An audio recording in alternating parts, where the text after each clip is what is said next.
C'est avec une très grande joie d'entrer dans votre foyer aujourd'hui. Nous sommes arrivés au moment où nous allons écouter ensemble l'enseignement qui porte quel numéro déjà? C'est le numéro 1, notre enseignement d'aujourd'hui. Après une pause assez longue, nous allons avancer dans la suite de l'enseignement. Le titre de l'enseignement d'aujourd'hui concerne le Dieu d'Abraham.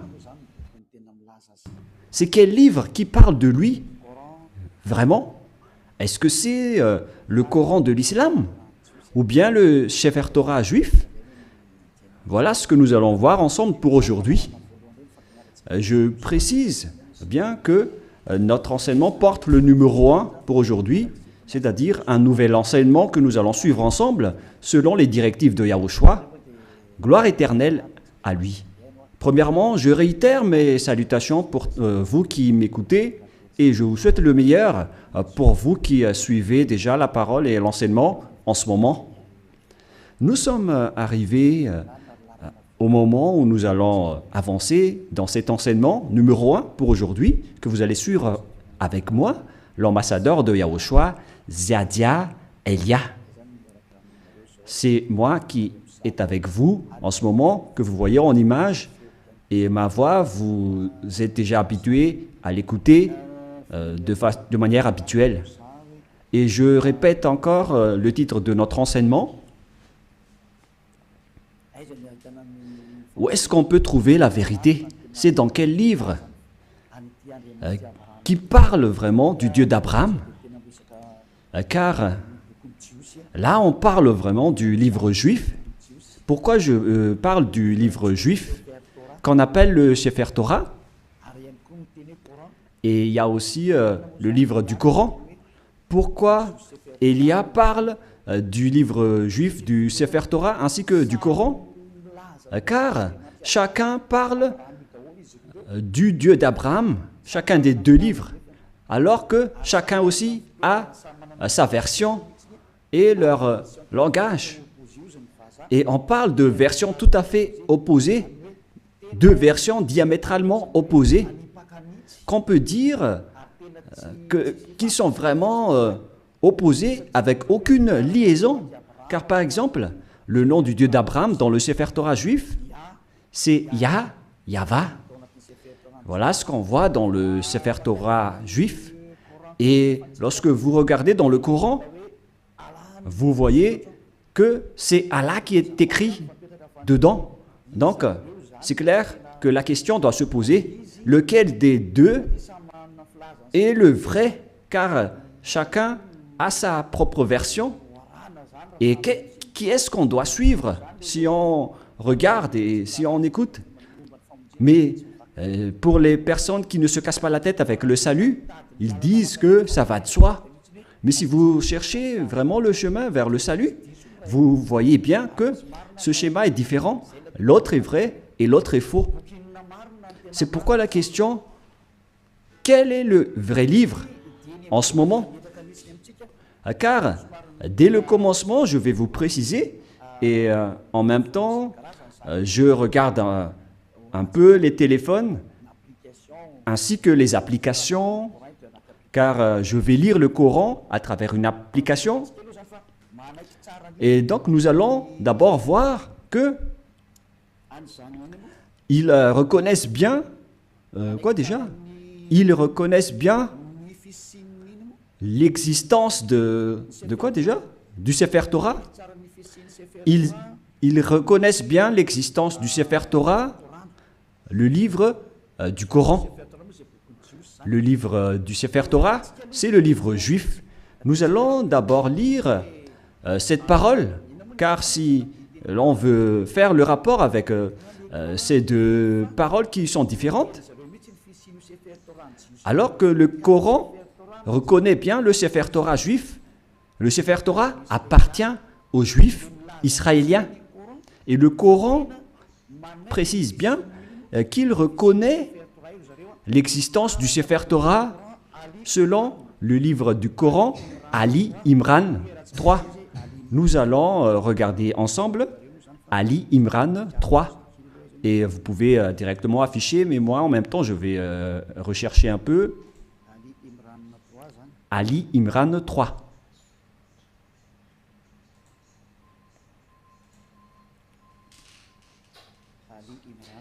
Ali Imran, que vous pouvez déjà afficher, car là, je l'ai retrouvé. Le voilà. Ali Imran 3. Et nous regardons ensemble vers l'écran. Il y a donc une langue arabe et après, il y a la traduction. Il a fait descendre sur toi le livre avec la vérité. Confirmant le livre descendu. Et il fit descendre la Torah et l'Évangile, ce qui prouve que l'islam reconnaît bien que ce sont eux qui ont fait entrer la Torah ainsi que l'Évangile dans le verset 2, à l'Imran verset 2. Voilà ce qui est dit. Allah, pas de divinité à part lui. C'est-à-dire qu'il n'y a pas aucun Dieu à part lui, le vivant, celui qui subsiste par lui-même. Nous voyons bien donc qu'il y a deux schémas différents qu'on doit faire connaître aux gens. Où est-ce qu'on doit aller si vous cherchez le salut? Voilà le rôle de Élia. Élia est là pour sauver tous les humains, non pas seulement ceux qui invoquent Jésus ou Jesus, mais tous ceux qui veulent avancer, vous pouvez avancer. Ceux qui veulent rester, vous pouvez rester. Et c'est pareil aussi avec l'appel aux islamistes pour leur demander de regarder la vérité, car votre livre reconnaît bien l'existence du Sefer Torah juif et ils disent que c'est leur Dieu même qui l'a fait entrer. C'est le Dieu de l'islam. C'est vraiment grandiose ce qu'il dit en disant que c'est le Dieu de l'islam qui a fait entrer le Sefer Torah juif ainsi que l'Évangile, le Nouveau Testament, dans lequel il y a l'histoire du Fils de Dieu qui figure dans la Sainte Écriture juive, que les islamistes ne reconnaissent pas du tout en disant que le Fils de Dieu n'existe pas car Dieu n'a pas du tout enfanté. Voilà un autre problème, c'est-à-dire qu'il y a un schéma étrange concernant cette parole de Dieu qui vraiment possède la vérité. Et donc, nous allons suivre le titre qui raconte vraiment ce Dieu et qui a vraiment la vérité. Est-ce que c'est dans le Coran de l'islam ou c'est dans le Sefer Torah juif? Car ce sont les deux schémas opposants et qu'on doit confronter. Ce n'est pas qu'on va faire combattre le livre, mais on doit regarder la vérité à travers la parole. Et donc c'est clair que le Dieu de l'islam, selon eux, c'est lui qui a donné le Torah ainsi que le Nouveau Testament, la bonne nouvelle dans l'Évangile où il y a Yahushua, mais qu'ils ont changé au nom de Isha. Et les faux chrétiens l'ont changé en Jésus ou Jesus. Et certains nous demandent, est-ce que vous êtes chrétien? Moi, je réponds directement, nous ne sommes pas chrétiens. Car le Christ, plusieurs gens l'ont déjà changé en autre sens. Élia n'est pas chrétien. Élia suit Yahushua qui est l'élu. C'est celui que je suis. Voilà. Mais le Christ, le nom du Christ est déjà détruit. Et nous, on n'entre plus dans ce genre de choses étranges. Mais le vrai, le bien et le pur, c'est de suivre Yahushua, l'élu. Nous allons encore entrer dans ce sujet prochainement, mais on va dire d'abord que le livre de l'islam reconnaît Yahushua, mais ils ont juste changé son nom en Isha. Nous allons voir ça après. Mais dès le commencement, on voit bien que le Coran, ils reconnaissent bien le Sefer Torah juif. On parle ici du livre du Coran de l'islam. Donc là, c'est clair. Nous allons encore rajouter un autre verset. On va rajouter pour que ça soit bien complet dans vos écrits, nous allons encore lire dans le livre de Al-Maïda, qui s'écrit Al-Maïda. Al-Maïda 44. Nous allons aussi lire Al-Maïda 44, que je vais encore rechercher un peu.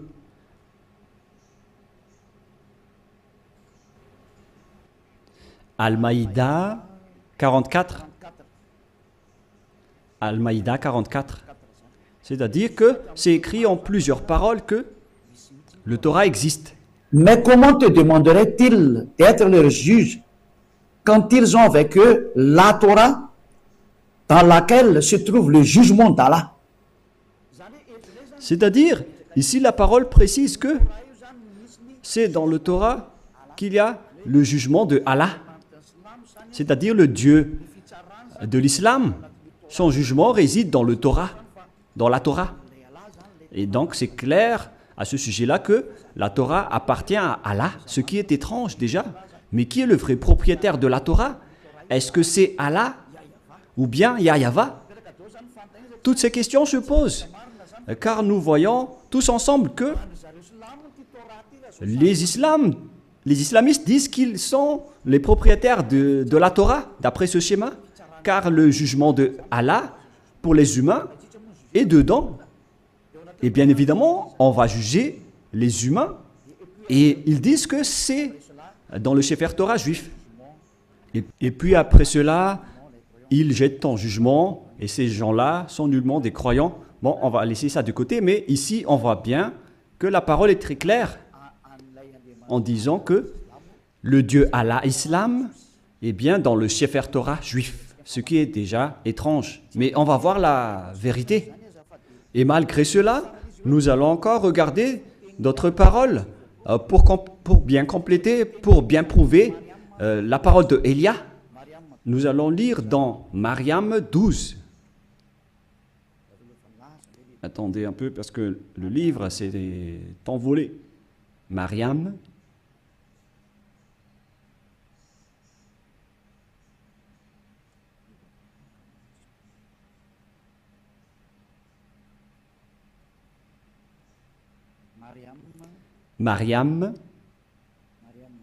Mariam 12.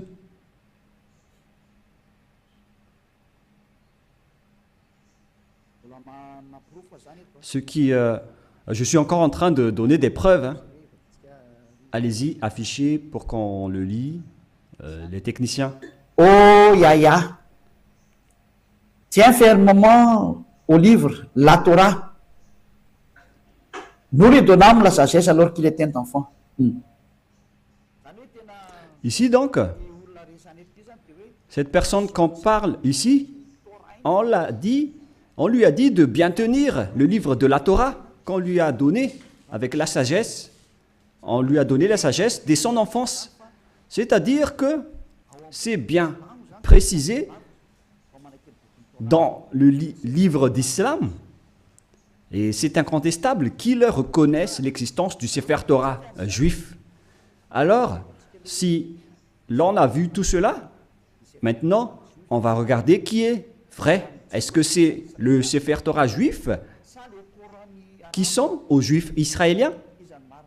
Ou bien est-ce que c'est le Coran des Arabes? Lequel est le vrai? Et donc, nous devons revenir aux dates pour regarder la vérité. Quelles sont les paroles concernées ainsi que les dates? Premièrement, la date du Sefer Torah était vers l'année moins 2000. Et d'ailleurs, après, il a été distribué dans le synagogue selon les chercheurs et les historiens de Wikipédia. Vers l'année moins 1000, on a distribué déjà le Sefer Torah dans les synagogues. Voilà ce que les chercheurs ont dévoilé. Et d'ailleurs, les autres chercheurs peuvent penser à cela pour prouver la parole de Élia. Donc ici, on dit que l'existence du Sefer Torah était déjà vers l'année moins 2000. Nous allons donc voir l'histoire du Sefer Torah dans Wikipédia dans les autres encyclopédies humaines. Voilà donc un autre livre que j'ai sélectionné parmi les livres des chercheurs. En fait, ils sont plusieurs, ces chercheurs, qui ont sorti cette déclaration que j'ai extrait de leur livre. C'est dans l'ancien hébreu alphabet chart. Voilà son titre. Ancien alphabet hébreu chart. Le voilà. C'est en hébreu. Voilà les alphabets hébreux. Et il précise les dates. C'est en quelle année sa date de parution. Voilà donc la date. Ça a été utilisé entre moins 2000 avant Yahushua et moins 1000 avant Yahushua. C'est-à-dire que ça a été utilisé avant l'année moins 2000 jusqu'à l'année moins 1000 avant l'an 0. C'est-à-dire que le Sefer Torah juif, selon ce que tout le monde connaît déjà, notamment les savants, ils connaissent tout cela, mais moi j'ai sélectionné spécialement cela dans Ancien Hébreu Recherche Chapter.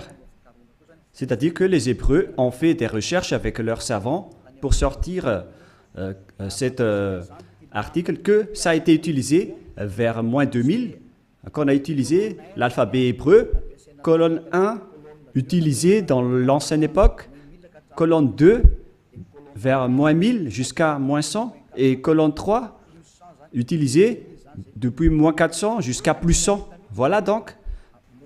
Alors, on voit bien que c'était utilisé vers moins 1000 jusqu'à plus 100, mais pas moins 100 pour la deuxième.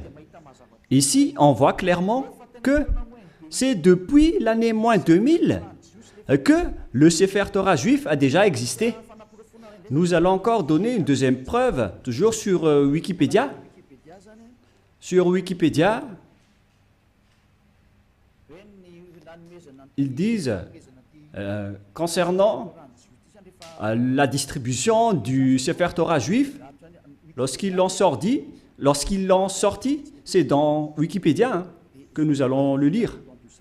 Voilà ce qui est dit dans le don du Sefer Torah. Don du Sefer Torah.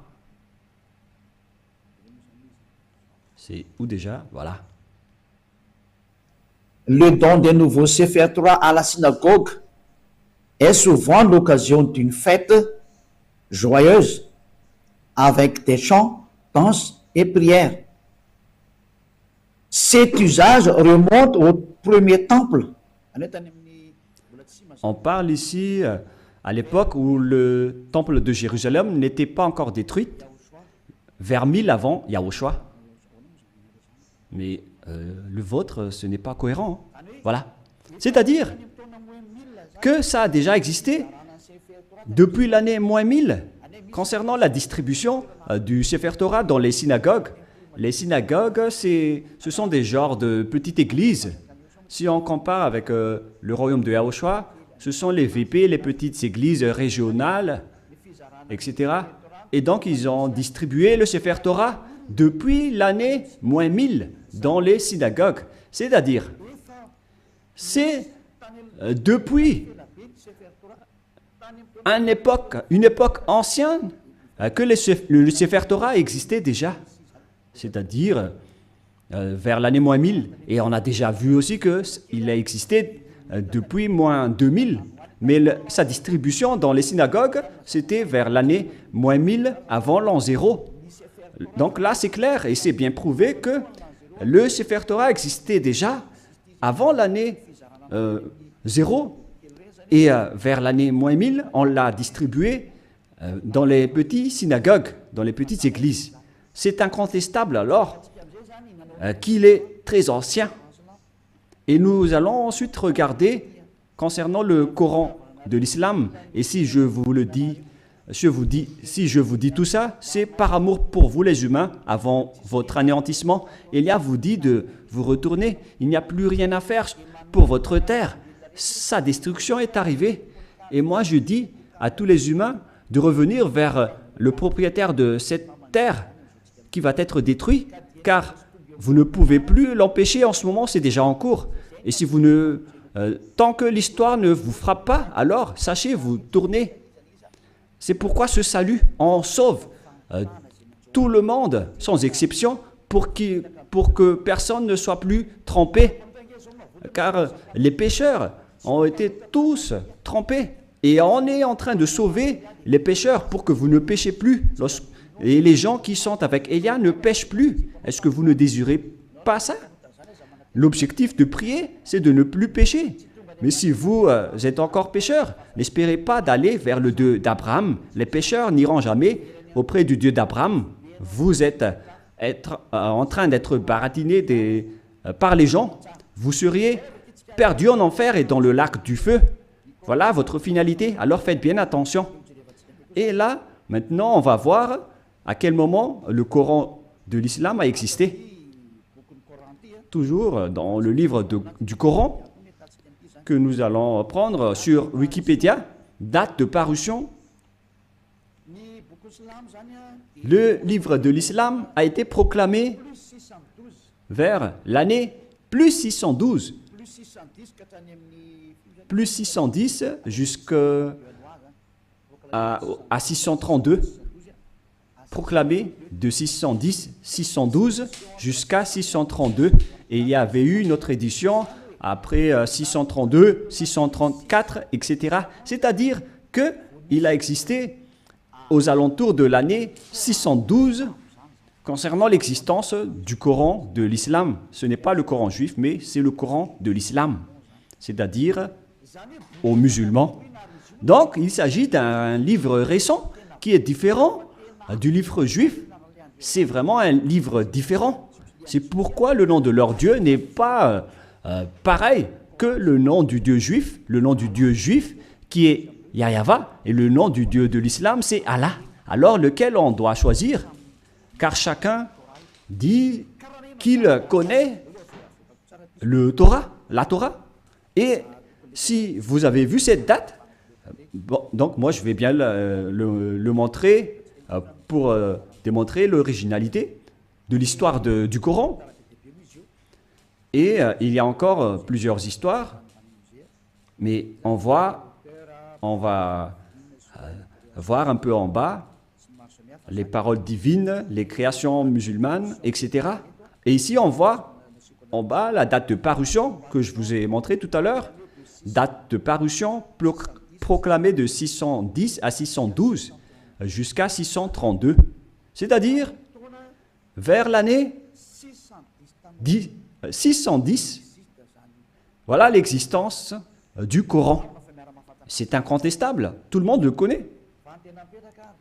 La question qui se pose, si on veut regarder la vérité sans favoritisme, si on veut voir la vérité sans favoritisme, qu'est-ce qu'on doit suivre? Qui est-ce qu'on doit suivre? Car les deux livres parlent du Dieu d'Abraham et ils reconnaissent tous le Dieu d'Abraham. Et lorsqu'on a regardé les dates, la date du Sefer Torah était vers l'année moins 2000, son existence.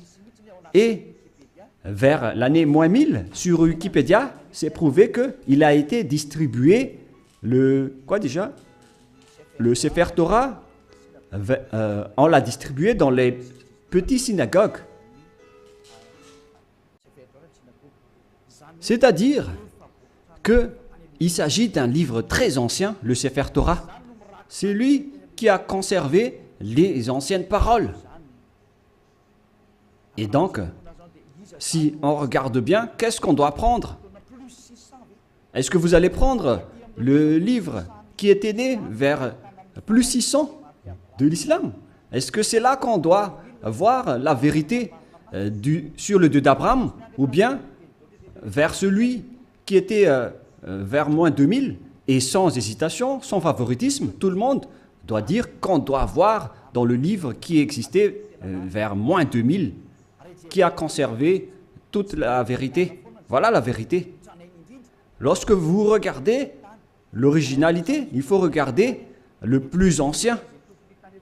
Si l'on prend l'exemple d'un problème foncier, on doit avoir la source de la situation juridique au tribunal, on doit voir l'authenticité, le plus authentique, le plus ancien. Et donc, c'est clair que c'est celui qui possède le plus ancien dossier qui est le propriétaire du terrain, mais pas celui qui est venu récemment. Voilà donc pour prouver la vérité qui est incontestable, même pas un tout petit peu. Voilà la question qui se pose. Qui a eu tort? Et nous allons d'abord préciser ce schéma qui est en cours. Et qui a écrit le livre du Sefer Torah d'abord? Car nous voyons bien que celui qui a écrit le livre du Coran, c'est un arabe. Et il ne peut pas nier cela. Mais celui qui a écrit le Sefer Torah juif, c'est Moshe. C'est Moshe qui l'a écrit. Et c'est justement ça qu'on va regarder en disant, est-ce que le Coran reconnaît Moshe et accepte Moshe? Voilà ce qu'on va regarder. Allons-y. Il accepte Moshe car c'est Moshe qui l'a écrit. C'est dans Exode 24. Quel verset déjà?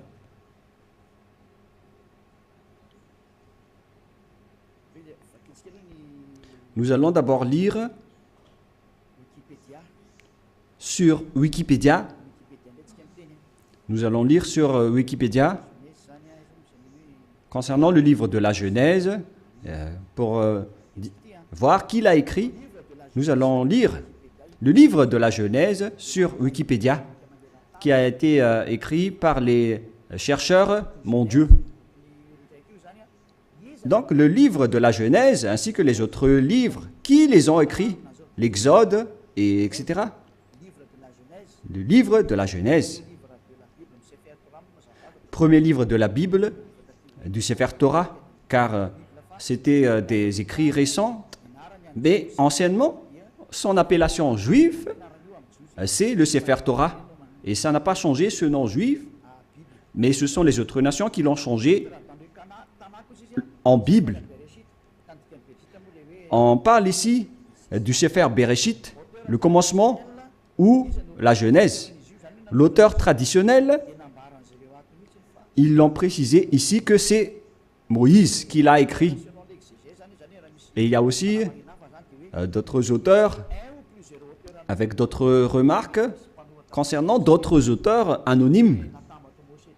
Mais Moshe a donc regroupé les écrits et qui les a conservés dans un seul livre. La raison, c'est que Moshe a reçu l'ordre de les écrire et Moshe les a écrits. Nous allons lire cette histoire dans le livre du Sefer Torah juif, dans le livre d'Exode, chapitre 24. Moshe a eu la parole qu'il devait écrire les paroles de Yahweh. Exode, chapitre 24, verset 4. Ce qui veut dire que l'histoire du livre de la Genèse, de l'Exode, Lévitique, Nombre et Deutéronome, ce sont tous des livres écrits par le grand-père Moshe. Moshe écrivit toutes les paroles de Yahweh. Puis il se leva du bon matin, il bâtit un autel au pied de la montagne et dressa 12 pierres pour les 12 tribus d'Israël. C'est-à-dire que c'est Moshe qui a écrit le Sefer Torah. C'est bien clair dans le verset 4 qui est bien clair. Moshe écrivit toutes les paroles de Yahweh.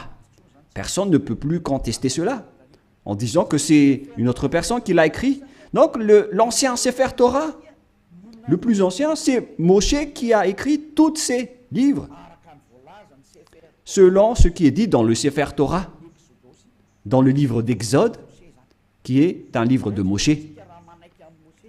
Et nous allons voir maintenant si les islamistes acceptent Moshe. Et si les islamistes acceptent Moshe, alors on ne peut plus nier la vérité sur le Sefer Torah. Directement, le Sefer Torah est vrai et incontestable. Si vous allez encore contester cela, vous avez tort, car si vous acceptez la vérité sur son auteur, alors que Son nom figure bien dans le Sefer Torah. Il s'appelle Moshe dans le Sefer Torah, mais le Coran de l'islam l'a changé en Moshe. Voilà leur appellation, et tout le monde connaît cela. Et nous allons donc voir s'ils acceptent Moshe dans le Coran de l'islam. Si une fois vous l'acceptez, et nous allons le voir ensemble, alors il faut que vous vous tournez vers la vérité. Voilà la sagesse. Il faut aller vers la vérité. Le rôle de Elia est d'expliquer, de prouver. Si vous ne voulez pas écouter, tant pis pour vous. Mais mon rôle, c'est d'expliquer, de prouver, comme j'ai prouvé aux personnes qui appellent Jésus en disant que vous avez tort. Regardez-vous, vous êtes pécheurs.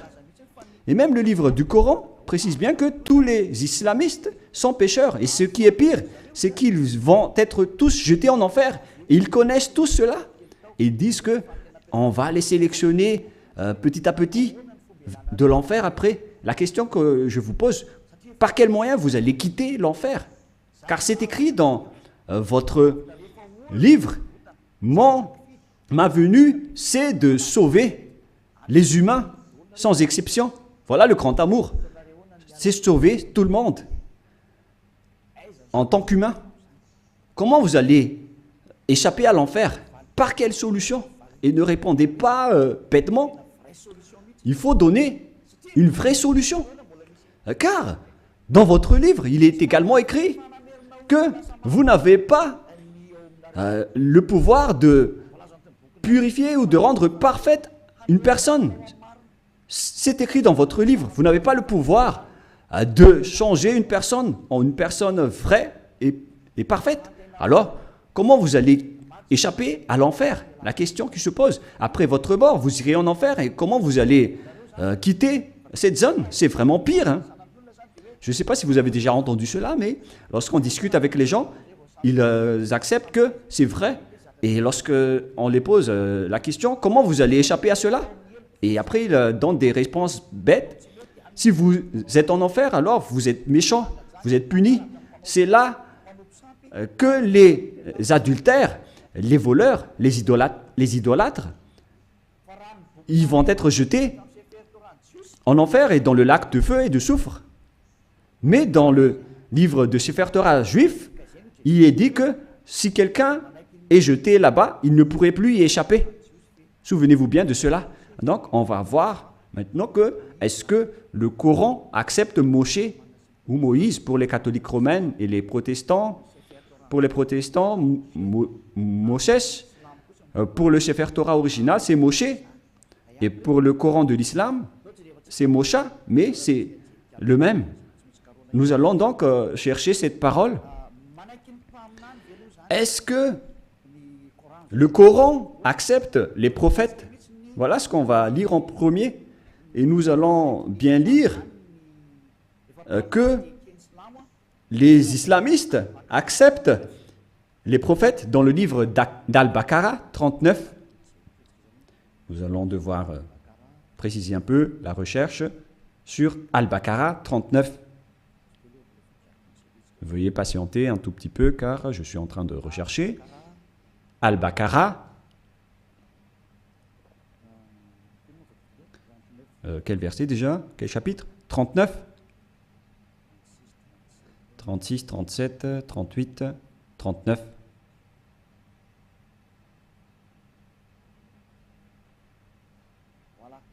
Voilà. Al-Baqarah 39. Le voilà.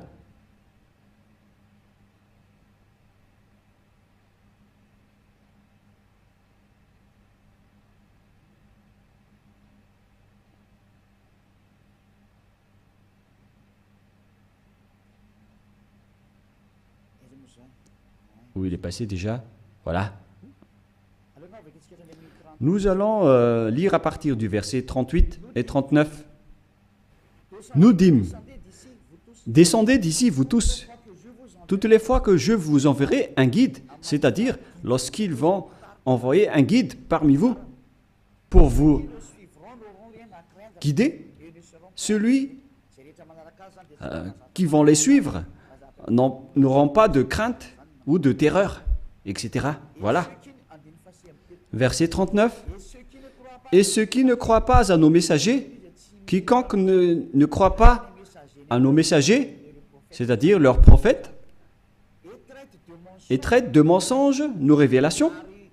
C'est-à-dire que c'est de la mensonge qu'ils ont transmis aux messagers. Ce sont des gens du feu, ceux qui contredisent nos prophètes, où ils demeureront éternellement. Donc, s'ils n'acceptent pas les prophètes, la parole des prophètes, vous allez être mort en enfer à jamais. C'est-à-dire qu'on doit accepter les paroles des prophètes. Alors, on sait bien tous qu'il n'y a pas de prophète plus ancien que Moshe, notamment en termes de prophète israélien. Et nous allons voir à propos de ce schéma. Voilà, premièrement. Et nous allons encore regarder dans Al-Baqarah 98. Al-Baqarah 98, qu'est-ce qui est dit ici? Nous allons avancer petit à petit. Voilà.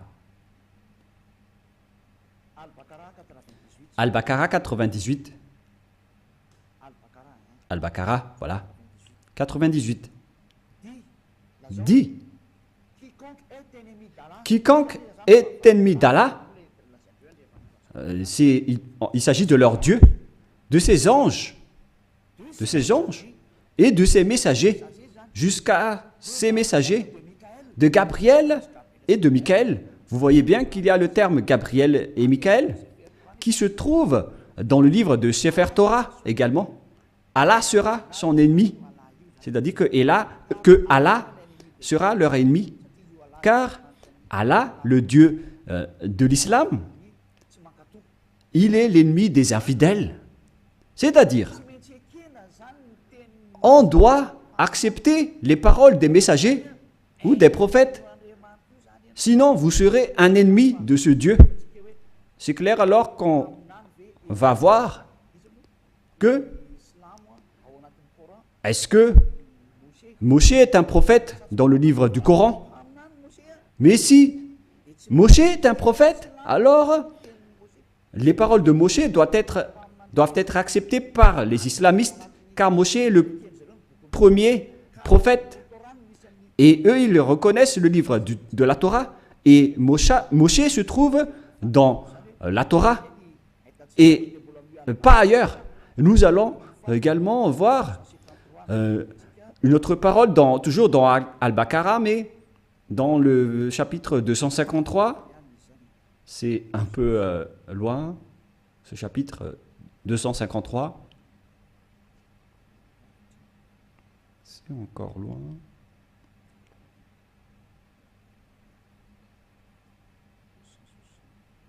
« 260, nous allons revenir un peu, nous allons un peu trop loin. Là, on est en train de trop rechercher. 200 et combien? J'ai dit déjà. «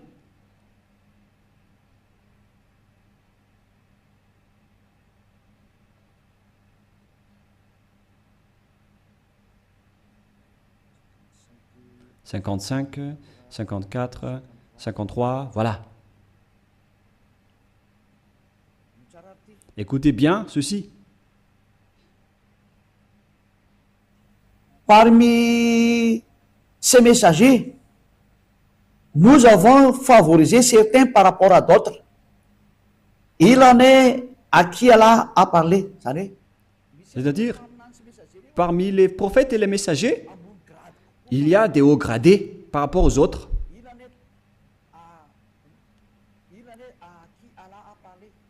Il en est à qui Allah a parlé. Et il en a élevé d'autres en grade, qui ont été promus en grade. Ils disent Jésus ici, mais à vrai dire, c'est Yahushua. Vous voyez le changement des noms. Et les islamistes parlent de Isha. Donc, Yahushua, fils de Marie ou de Maria. Nous avons la preuve que Yahushua a le Saint-Esprit. C'est dit dans le livre du Coran. Et il est exceptionnel comparé aux autres prophètes. Et si Allah a voulu qui se sont s'entretués, etc. Mais nous allons en rester là. Mais ce qu'on précise ici, c'est qu'il y a des prophètes haut gradés parmi les autres prophètes, y compris Yahushua, le fils de Maria. C'est bien dit dans le livre du Coran, de l'islam. C'est-à-dire que, face à cette parole, le livre du Coran précise bien que ils acceptent bien que Yahushua, qui a été enfanté par Maria, a bien le Saint-Esprit. Et ils ont dit qu'ils ont bien la preuve qu'on lui a bien donné le Saint-Esprit. On lui a confirmé le Saint-Esprit. Et c'est Allah qui a dit cela selon eux. Alors ici, c'est précisé qu'on doit écouter les paroles des prophètes.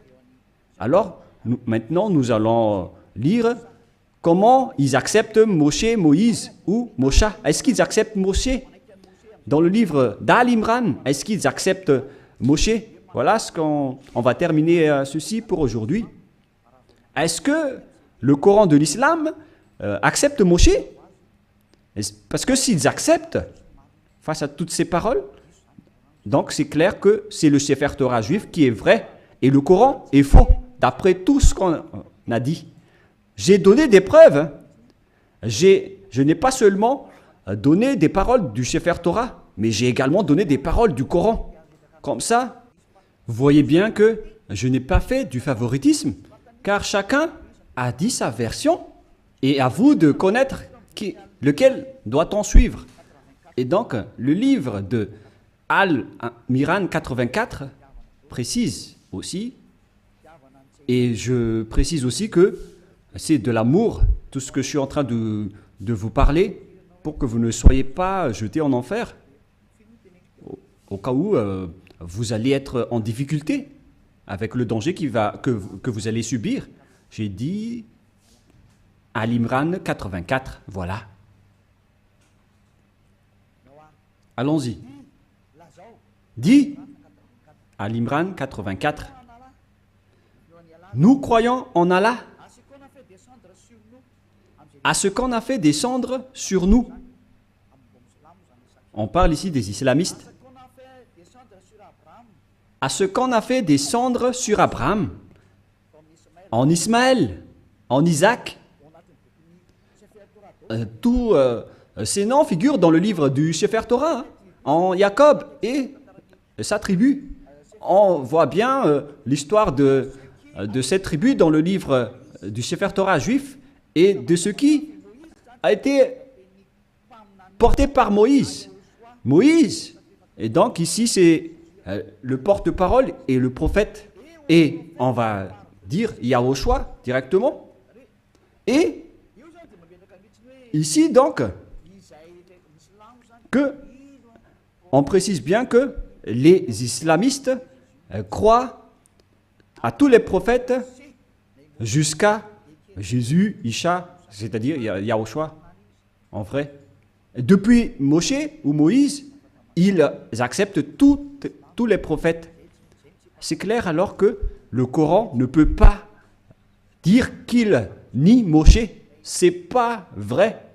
On le nie carrément, car nous l'avons bien tous vu ensemble. Élia n'a rien inventé.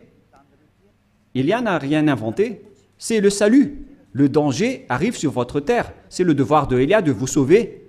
Mais si vous ne voulez pas être sauvé, vous avez déjà écouté, tant pis pour vous. Mais j'espère que vous allez être sauvés. Nous allons encore voir une autre parole dans Mariam 51. Où se trouve le livre de Mariam 51.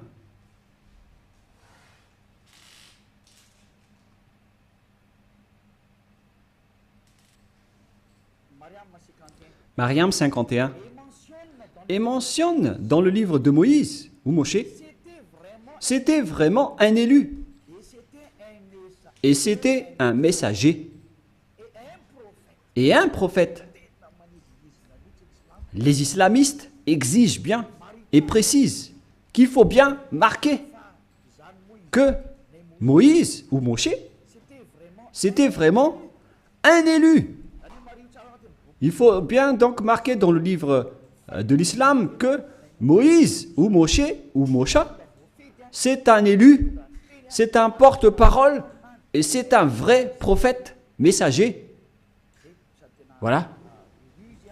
Il est également en même temps un élu, il a été choisi. C'est vraiment un élu. C'est un homme élu, alors ne le négligez pas. Voilà ce que ça veut dire. Vous voyez maintenant que les islamistes ne doivent plus nier. Car c'est bien dans leur Coran la vérité de Moshe. Et qu'est-ce que Moshe a dit? Car c'est Moshe qui va nous dire que c'est lui qui a écrit le livre de la Genèse. Nous allons aussi voir cette parole. Donc c'est clair que vous ne devez plus nier cela en disant qu'il y a des fausses paroles. Pourquoi vous allez contredire la parole de Moshe? Car la parole de Moshe est vraie et ça a déjà existé vers moins 1500. Comment vous allez encore pouvoir le nier? Vous voyez bien que c'est impossible. Directement, vous allez nier votre propre parole si vous niez les paroles de Moshe. C'est clair, donc, que vous devez revenir vers le Sefer Torah juif si vous voulez être sauvé. Si vous ne voulez pas revenir là-bas, alors là, vous êtes frappé par votre propre parole. Je n'ai rien inventé. Lisez bien la parole. Il faut que nous allons encore rajouter une autre parole pour prouver dans Al-Baqarah 51. Al-Baqarah 51, nous allons lire.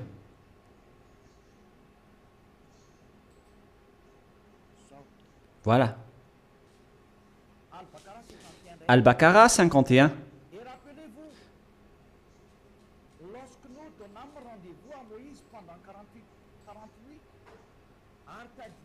Et rappelez-vous que lorsque nous avons donné rendez-vous à Moshe pendant 40 nuits, lorsqu'il était allé sur la montagne, puis en son absence, vous avez pris le veau. Il se tourne ici vers les Israéliens que, en l'absence de Moshe, vous avez pris le veau pour idole, c'est-à-dire un statut idole, et vous étiez injuste à l'égard de vous-même en adorant autre qu'Allah.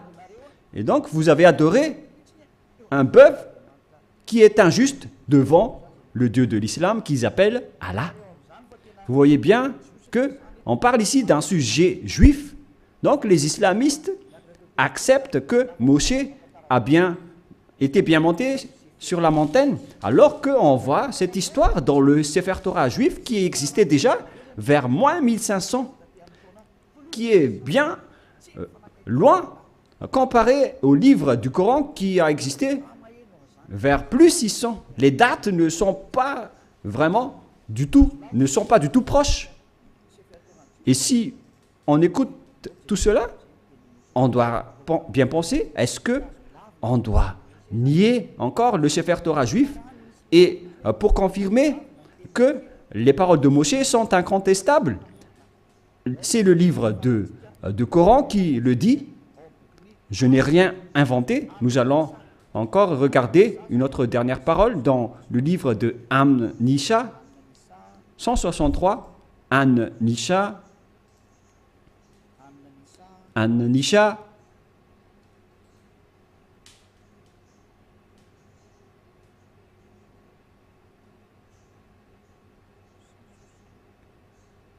162.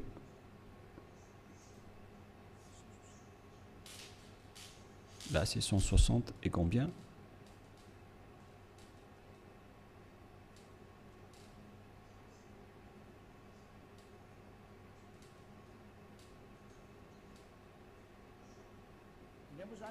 Ici, donc, tous les prophètes sont concernés.